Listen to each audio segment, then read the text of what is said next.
33 कोटि देवी देवता एक जगह पर एकत्रित हो गए, सबकी मीटिंग चालू हो गई, सब बैठ गए, सब बैठकर बातें करने लगे। 33 कोटि देवताओं ने आपस में बैठकर ये मीटिंग करी कि शंकर भगवान की जब तक समाधि नहीं टूटेगी तब तक उनकी संतान नहीं होगी, और संतान नहीं होगी तब तक वो तारकासुर मरेगा।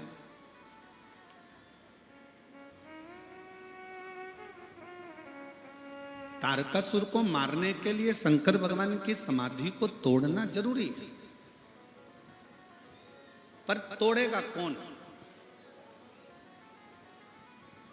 देवताओं ने मना कर दिया कि हम नहीं तोड़ सकते, हमारी सामर्थ्यता नहीं, हम नहीं तोड़ सकते। ये हमारी सामर्थ्यता नहीं कि हम समाधि को तोड़ दें। सारी सभाओं में रति के पति कामदेव बैठे हुए थे, सारी सभा में रति के पति कामदेव बैठे हुए थे, और रति के पति कामदेव हंसकर मुस्कुराकर बोले, केवल शंकर भगवान की समाधि तोड़ना, केवल शिव की समाधि?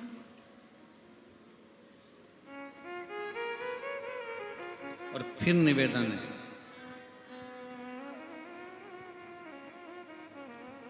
जो नजदीक में होता है ना वो परख नहीं कर पाता, जो नजदीक में होता है ना वो परख नहीं कर पाता।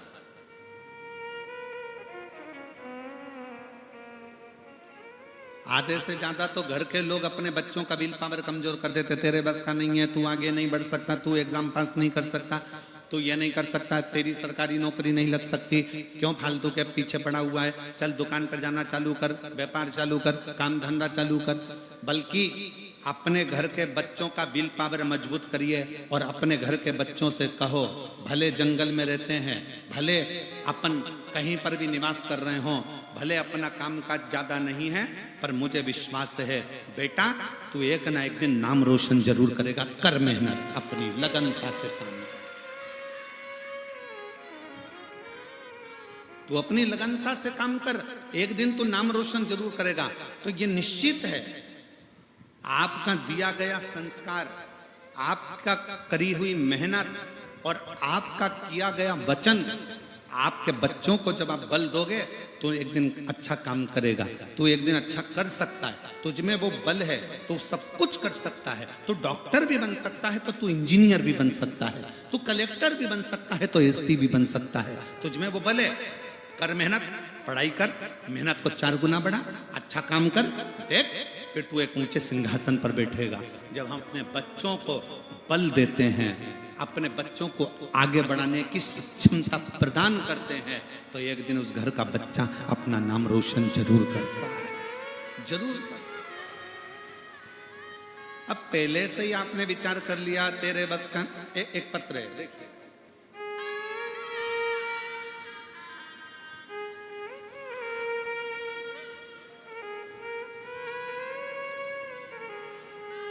मेरा नाम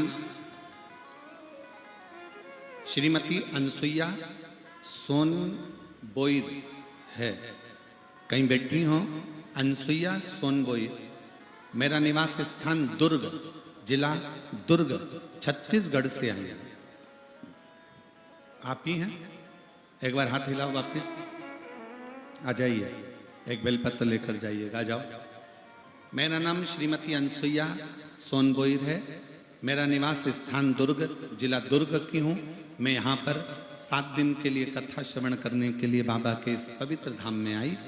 महादेव का मैं क्या वर्णन करूँ गुरु जी, इनकी लीला अपरंपार है। मैं नियमित रूप से आस्था चैनल पर आपका प्रोग्राम देखती हूँ, आपकी कथा का रसपान भिलाई कौड़िया में कर चुकी हूँ। ग्राम कोकपुर की कथा तीसरी बार यहाँ पर कथा सुनने के लिए 7 दिन में आज तीसरी बार कथा सुनने के लिए आई हूँ। गुरुजी, मेरा पुत्र अमितेश कुमार सोनबोईर पढ़ाई के बाद नौकरी हेतु बहुत प्रयास कर रहा था, पर अच्छी मेहनत के बाद भी बहुत कम अंकों से चूक रहा था।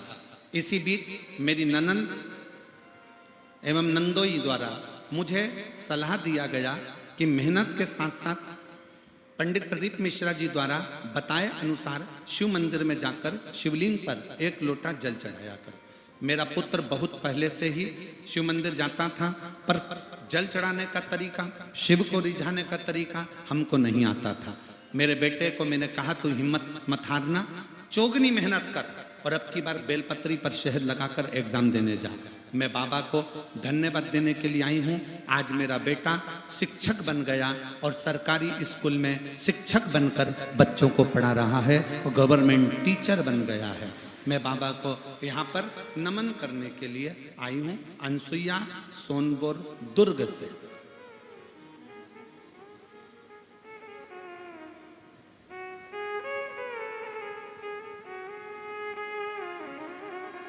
शिव तत्व किसको कहते हैं?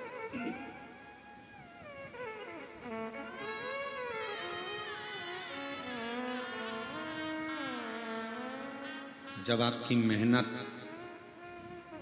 आपका परिश्रम, आपकी लगन जब आगे बढ़ती है ना, तो दुनिया का कोई काम नहीं ऐसा जो हो नहीं सकता, होके ही रहता है।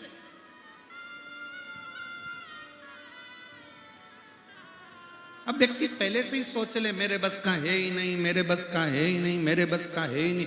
शिव महापुराण की कथा सुनने के लिए आए, एक बात बहुत अच्छे से याद करना, बहुत ध्यान देना। भारत की भूमि के, विश्व के जितने डॉक्टर हैं वो शंकर का एक रूप है। शरीर में रोग आया, बीमारी आई, तकलीफ आई, सबसे पहले अपने प्राथमिक उपचार केंद्र में जाओ, डॉक्टर को दिखाओ, नजदीकी डॉक्टर को दिखाओ, हॉस्पिटल में जाकर जांच कराओ, हॉस्पिटल में जांच करवाइए, डॉक्टर को दिखाइए। पर एक चीज और शिव महापुराण की कथा कहती है कि डॉक्टर को दिखाते दिखाते अपनी बुद्धि को कमजोर मत करना, अपने विवेक को कमजोर मत करना। ये मत सोचना शरीर में गठान हो गई तो हो सकता है कि मुझे कैंसर जैसा रोग हो गया होगा, हो सकता है बड़ी बीमारी हो जाएगी, मेरी किडनी ने काम करना बंद कर दिया, मेरे लीवर ने काम करना बंद कर दिया, तो हो सकता है मुझे डायलिसिस पे जाना पड़े, मेरा शरीर बेकार हो जाए। अच्छा सोचो, पॉजिटिव सोचो। गठान भी हो गई ना, कोई बात नहीं, अगर गठान हुई है तो मैं शंकर जी को एक लोटा जल चढ़ाती हूं, यह भी गारंटी है कि मुझे बड़ा रोग हो ही नहीं सकता, मुझे बड़ी बीमारी नहीं हो सकती, बड़ा रोग नहीं हो सकता, मेरे को बड़ी बीमारी कभी नहीं आ सकती, क्योंकि मैं शंकर की पूजन करती हूँ, स्मरण करती हूँ, भक्ति करती हूँ, भजन करती हूँ, एक लोटा जल समर्पित करती हूँ। जब आपने अपने दिल को मजबूत कर लिया, अपने विचारों को मजबूत कर लिया, अपने मन को मजबूत कर लिया, तो बड़ा रोग भी अगर आया होगा तो चुटकी में कटकर बाहर निकल गया होगा, चुटकी में वो रोग कटा होगा।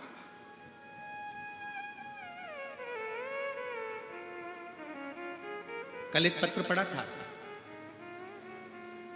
और वो आई भी थी, वो भाई आए थे कल, जिनका पत्र पढ़ा था, जिनका दोनों किडनी खराब हो चुकी थी। पढ़ा था कल पत्र, जम के तो बोलो, दोनों किडनी खराब हो गई थी, डायलिसिस चालू, और डॉक्टर ने कह दिया तुम्हारी किडनी बदलना पड़ेगी। डायलिसिस पे आ गए, तब वो किडनी ने काम करना बंद कर दिया। तब उसने कथा सुनना चालू करी और उसने विचार कर लिया कि मेरी किडनी चालू है, मेरी किडनी चालू है, मैं खाऊंगा पीऊंगा, मेरी किडनी चालू है, मेरी किडनी चालू है।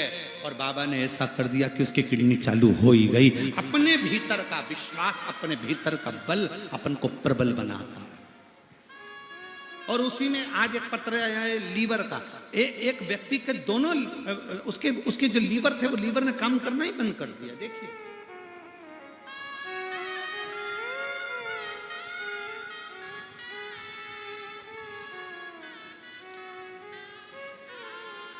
मेरा नाम, तुम पढ़ के बताओ जरा क्या लिखा है, हम थोड़ा गड़बड़ पड़ जाए तो। मेरा नाम पढ़ो जरा।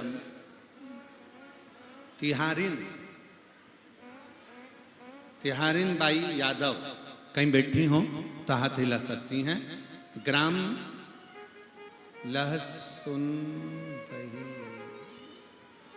लहसुन वही, तहसील नगरी जिला धमतरी की निवासी हूँ। कहीं बैठी हो तो हाथ हिला सकती हैं।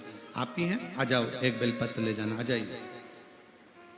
मेरा लीवर 2008 में, मेरा लीवर 2008 में पूरा खराब हो गया।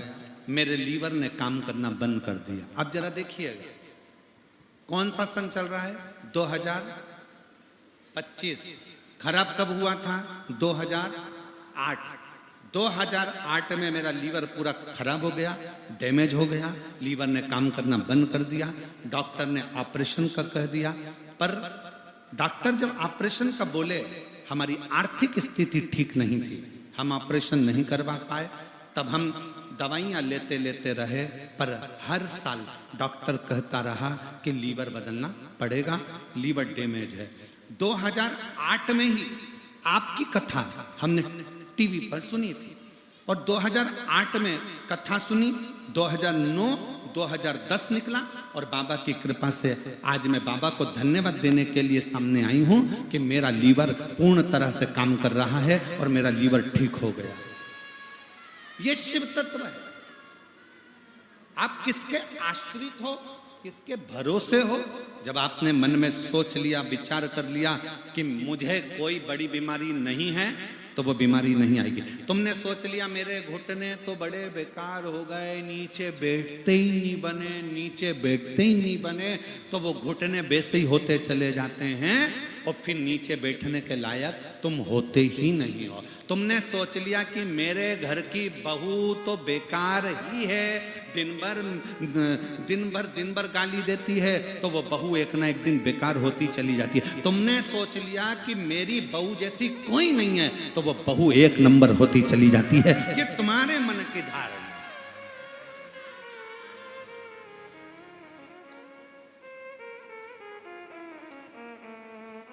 ये तुम्हारे विचारों की धारणा।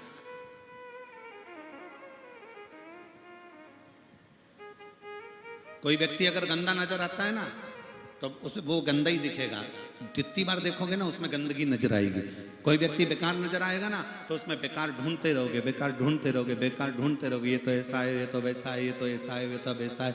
और जब व्यक्ति में अच्छाई देखोगे ना, जैसे एक माँ अपने लड़के की जब शादी करती है, तो लड़की जब देखने जाती है ना, तो लड़की देखकर जब आती है ना, इतनी खुश होती है, इतनी बढ़िया लड़की है गुरुजी, इतनी बढ़िया है, इतनी बढ़िया है। हम 8 लोग गए थे गुरुजी लड़की देखने के लिए, बिल्कुल नहीं बोली, इतनी अच्छी लड़की है। गुरुजी फोटो देखो, और फोटो देख के बताओ लड़की कैसी है। हमने भी फोटो देखकर कह दिया, माँ अभी नहीं बोली है, जब आएगी तब बोलेगी, और वो बोलेगी तो तू डोलेगी। ये पक्का।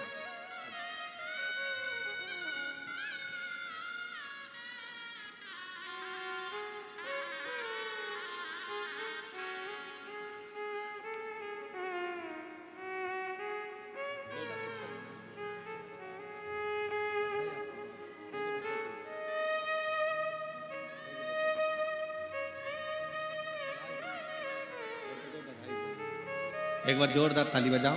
बेटा शिक्षक बना है, और माँ ने अपने बेटे से कह दिया था, तू चिंता मत कर, अपनी मेहनत को 4 गुना कर। वो सीवर वाला महाराज कहता है, अपनी पढ़ाई को 4 गुना बढ़ाओ, अपने कर्म को 4 गुना बढ़ाओ, अपनी मेहनत 4 गुना बढ़ाओ, फल जरूर मिले। और मिला। आप किसी ने अच्छा देखिए,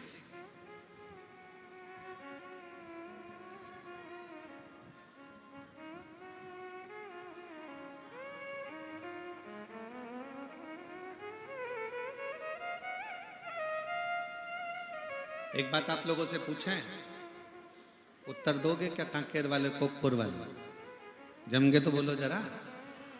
ठीक है।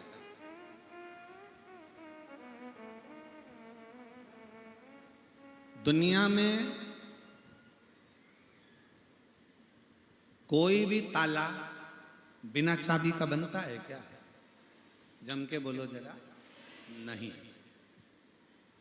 पुरानी से पुरानी फिल्में बनी हो, वीडियो बनी हो, उनको भी निकालना, तहखाने बने हो, खजाने की फिल्म बनी हो, वो भी निकाल लेना, उसमें भी कोई ना कोई चाबी ताले की जरूर। जब बिना चाबी का कोई ताला नहीं होता, ताला बना है तो उसकी चाबी भी जरूर होगी। उसी तरह जिंदगी में अगर समस्या आई है तो उसकी चाबी शिव पुराण में जरूर होगी, ये निश्चित। प्रत्येक ताले की चाबी होती है तो प्रत्येक समस्या का हल एक लोटा। अच्छा, कई लोगों ने कहा गुरुजी आप कहते हो कि प्रत्येक ताले की चाबी होती है और आप तो कहते हो सारी समस्या का हल एक लोटा जल, तो एक लोटे में सारी समस्या। हमने कहा चाबी का गुच्छा ही लोटा है, एक ही गुच्छे में सारी चाबी डली हुई है। अच्छा चलो, मेरी जीजियां उत्तर दे, मेरे जीजा उनसे तो मैं पूछ नहीं सकता ये वाला प्रश्न, तो मेरी जितनी जीजियां बेटियां बैठी हैं वो उत्तर देना, मेरी माताएं उत्तर देंगी। तुम्हारे घर में हल्दी है, मिर्ची, नमक, धनिया, गरम मसाला, हींग, जीरा, राई, ठीक है। सबके डब्बे अलग अलग है ना, कि सबको मिला के रख दिया? सबके डब्बे अलग अलग है, पर डब्बे भले अलग अलग हैं, पर मेरी माता इतनी चतुर होती है कि वो डब्बा रोज नहीं खोलना पड़े, इसलिए एक मसालदानी रखती है, उसमें छोटे छोटे खन होते हैं, उसमें हल्दी मिर्ची सब भर लेती है, छोटी सी चम्मच डाल लेती है, उसका ढक्कन ढका रहता है। बोलो है कि नहीं? जम के बोलो जरा, है ना? बस वो छोटी सी मसालदानी में सारा मसाला है, अलग से डब्बे खोलने की जरूरत नहीं है। जो मसाला चाहिए मसालदानी खोलो, सब मसाले एक साथ मिल जाते हैं। उसी तरह शिव महापुराण वो मसालदानी है जिसमें सारा मसाला है, जब खोलो कुछ ना कुछ मिल जाए। बीमारी आ गई, शिव महापुराण का बेलपत्र वाला प्रयोग करो। तकलीफ आ गई, पुष्प वाला प्रयोग करो। शरीर का रोग आया, चर्म रोग आ गया, आम के पत्ते का एक पत्र है। एक महिला को चर्म रोग हो गया, सोराइसिस की बीमारी हो गई, जिस बीमारी में शरीर की फुकड़ियां निकलती हैं, जिस बीमारी में पूरे शरीर की खाली खाल निकलती रहती है, चर्म रोग हो गया। पत्र पत्र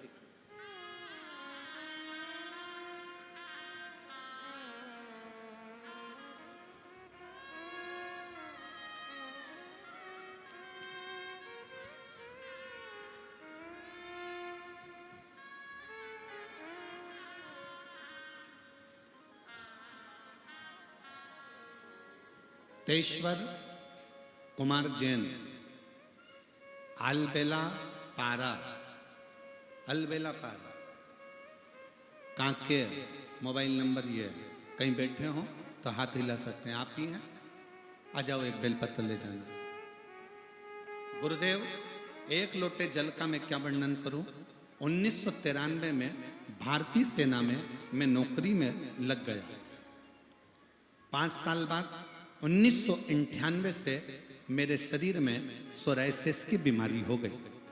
कौन से वर्ष में हुई? 1900, पढ़ के बताओ जल्दी से, 1998। अभी क्या चल रहा है? 2025। 1998 में मेरे को शरीर में सोराइसिस की बीमारी हो गई, पूरे शरीर की खाल निकलना प्रारंभ हो गई, बड़े तकलीफ में आ गए। सारा इलाज जहां जहां पोस्टिंग होती वहां वहां इलाज कराते, पर हाथ की चमड़ियां निकलती रहती। 1999 में कारगिल में युद्ध के दौरान तब भी शरीर में वो रोग रहा। ऐसे करते करते करते करते 23 साल निकल गए गुरुदेव, पर शरीर का रोग समाप्त नहीं हुआ। तब किसी ने कहा आस्था चैनल पर कथा आती है, उसको सुनो। मैंने आस्था चैनल पर मोबाइल पर कथा सुनना प्रारंभ करी, और आपका आम के पत्ते वाला जो प्रयोग है, आम के पत्ते का प्रयोग करना प्रारंभ करा। आज मेरे शरीर की सोराइसिस की बीमारी पूरी समाप्त हो गई। मैं बाबा को यहाँ प्रणाम करने के लिए आया हूँ, मैं बाबा को नमन करने के लिए। शिव तत्व, शिव तत्व इसी को कहते हैं।